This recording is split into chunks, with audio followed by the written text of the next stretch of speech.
e a outra se divide em duas. Entendam. São dois tipos. Um, que ela logo faz essa paridade e continua com o material genético original. Na segunda, faz conjugação, que ocorre com as bactérias do gênero Escherichia. A regra é que uma vira duas. Qual é a exceção? Antes disso, troca de material genético, que ocorre especificamente com o gênero Escherichia. São apenas essas duas divisões. As bactérias possuem papel ecológico específico, como saprófitas ou decompositoras. Eu vou falar um pouco mais de detalhes no terceiro ano. Certo? Junto aos fungos, olha a lógica, elas reciclam a matéria orgânica complexa e inorgânica simples para que os seres clorofilados reaproveitem-na para a entrada de energia na cadeia alimentar. Você tem a planta.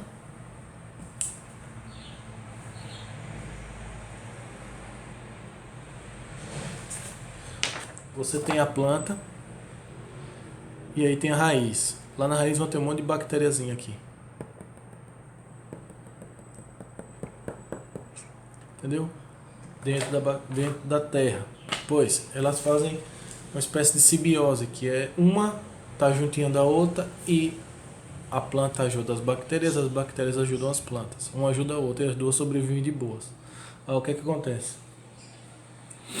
E muitas bactérias são aliadas na agricultura, por exemplo, como fonte de adubo, formando consórcio, que é isso que eu falei agora, que elas formam simbiose, elas se ajudam, com leguminosas do grupo Rhizobium, gênero Rhizobium, entendeu? Bactérias,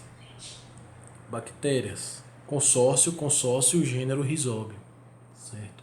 Faz ciclagem de nutrientes, ou seja, tá lá o solo, elas tá precisando de nitrogênio, como é que faz para produzir nitrogênio? Elas pegam compostos que têm nitrogênio e começam a degradar. Nós já falamos isso, de nitrato, nitrito, amônio, amônia, certo? Antes. Fixação de gás nitrogênio atmosférico, olha lá. Ela vai e faz a fixação, faz essa nitrogenação do solo para que as raízes da planta possam absorver. Em troca, a planta cria um ambiente saudável e agradável para a bactéria se reproduzir. E uma acaba ajudando a outra. E outros grupos específicos que também podem cair na área da ecologia, que é soja, ervilha e feijão. Certo, gente? Eu estou produzindo uma nossa apostilazinha, eu vou fazer duas apostilas diferentes. Uma para a galera do EJA, que é uma generalista, que é organizado primeiro ano, tal, tudo bonitinho organizado. Segundo ano, tal, seguindo exatamente o material didático. E eu vou fazer uma segunda que vai ser um pouquinho mais organizada com relação ao tema e não o ano.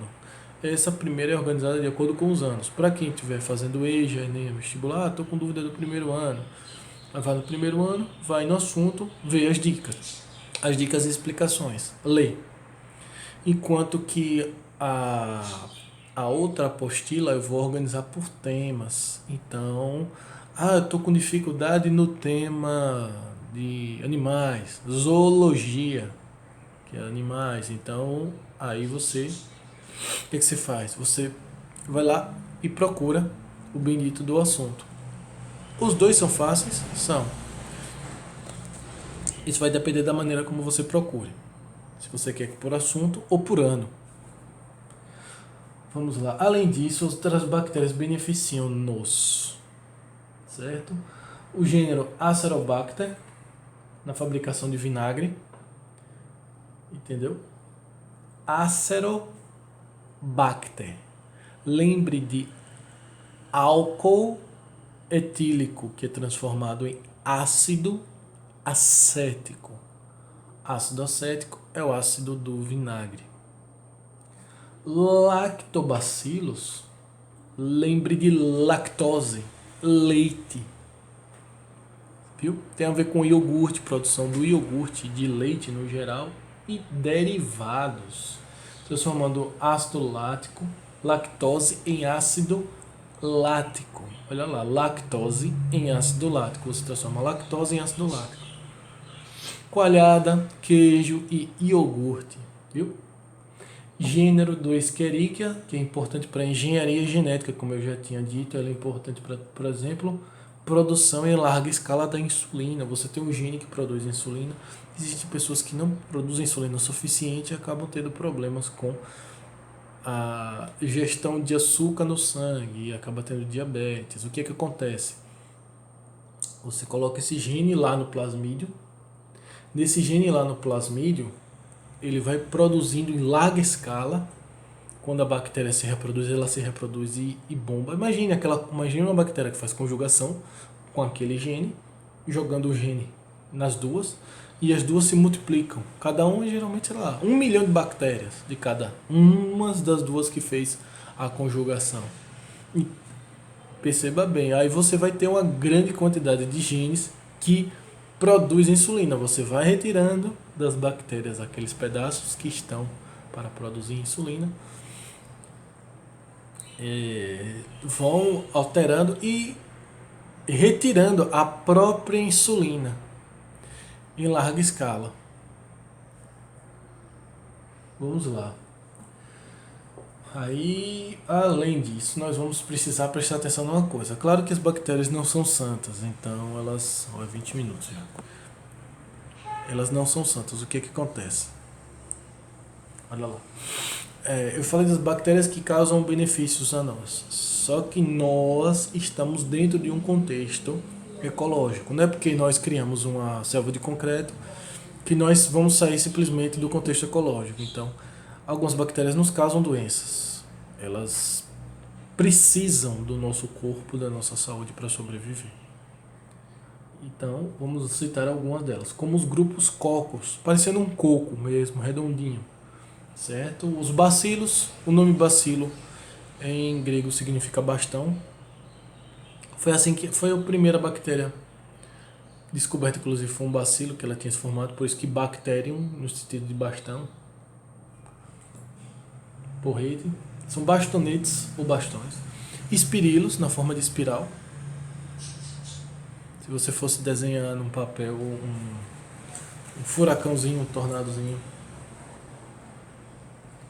aqui o espirilo, mais ou menos dessa aparência, certo? Encaracolado, espiral, espirilo, encaracolado. E também o vibrião, que é em forma de vírgula. Não tem a vírgula que você desenha? Você desenhou uma vírgula, você está lá redigindo lá na redação, lá estudando português, mas você fez vírgula e tal. Pois, o vibrião tem o formato de vírgula. Lembre disso. Vence tanto as imagens quanto alguns exemplos de doenças por causa delas, certo? Vamos lá. Perdão. Vamos citar exemplos de principais tipos de bactéria que fazem mal, certo? Na apostila eu vou colocar as imagens. Vamos lá. Tem a cólera, que é o Vibrio cholerae, Vibrio de vírgula, olha lá. A cólera, ela parece uma vírgulazinha. Ela é transmitida por água.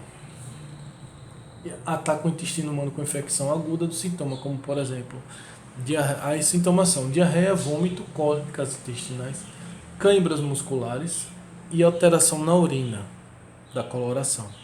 Geralmente a urina fica mais escura. O tratamento em casos simples é feito com hidratação e soluções de sais. O tratamento em casos simples também, ou nesse caso, você tem as situações, além das simples, você tem situações complexas, que no caso você vai precisar usar antibiótico, certo? Nos casos mais simples, pegou, começa a aparecer vômito, não sei o que, ingere muita água, porque entende, a veiculação é hídrica, então ela vai sendo eliminada pela urina, vai e sai pela excreção humana. Ou você pode produzir, no caso complexo, antibiótico. Olha lá. Reduz os sintomas de diarreia e a vacina é pouco eficaz. Ou seja, existe vacina para bactéria? Existe, mas ela é pouco eficaz. No caso específico da cólera. A profilaxia, a prevenção no caso. Você ingerir água clorada, tratada ou fervida, certo? Nada de água de rio, de poço, de qualquer outra coisa. E alimentos muito bem cozidos. Desculpe. Alimentos precisam ser fervidos, olha lá, com água bem quente. Lavar as mãos antes das refeições, limpar e cozinhar bem fruta, verdura e legume, e comer frutos do mar bem cozidos. Lembre-se, viu? Não é só água doce não, também é água salgada. 25 minutinhos. A bactéria da meningite. Meningite em si era uma inflamação das meninges, certo? Se não me engano é nessa região daqui. Ela é provocada por diversos agentes, fungos, bactérias, vírus e protozoários, mas nesse caso a transmissão ocorre por saliva, espirro ou tosse, gotícula de saliva ou tosse. Sabe aquele seu amigo que fica falando, parece que está cuspindo em você? Pois é. Muito cuidado se ele tiver esse problema. A transmissão ocorre por gotículas de saliva ou tecidos domésticos contaminados por essas salivas, entendeu? O espirro, através de espirro, tosse ou alguém falando demais. Sintomas são dor de cabeça, febre alta, rigidez na nuca e o tratamento é por antibiótico. Vê que a veiculação até agora é por água, né? Águas como os córregos e rios lá da cólera, quanto da saliva de quem já está doente com a meningite. Tuberculose, entendeu? Transmissão por gotículas de via respiratória. Mais uma vez, água, líquido das vias respiratórias. A pessoa espirra, fala, tosse, entendeu? A bactéria se instala nos pulmões. Eu espirro e aí a bactéria fica aqui no ar e você vai e respira e introduz aquele ar, entendeu? Aí vai para os pulmões. Se instala nos pulmões, causa lesão, causando a tuberculose, que é a lesão nos tubérculos, certo? Perdão. As lesões se chamam tubérculos. Os sintomas: alveolite, tosse, febre, suores, emagrecimento, expectoração com sangue e fadiga. Expectoração com sangue é a pessoa tossir sangue, nos casos mais profundos, entendeu? Quando os túbulos pulmonares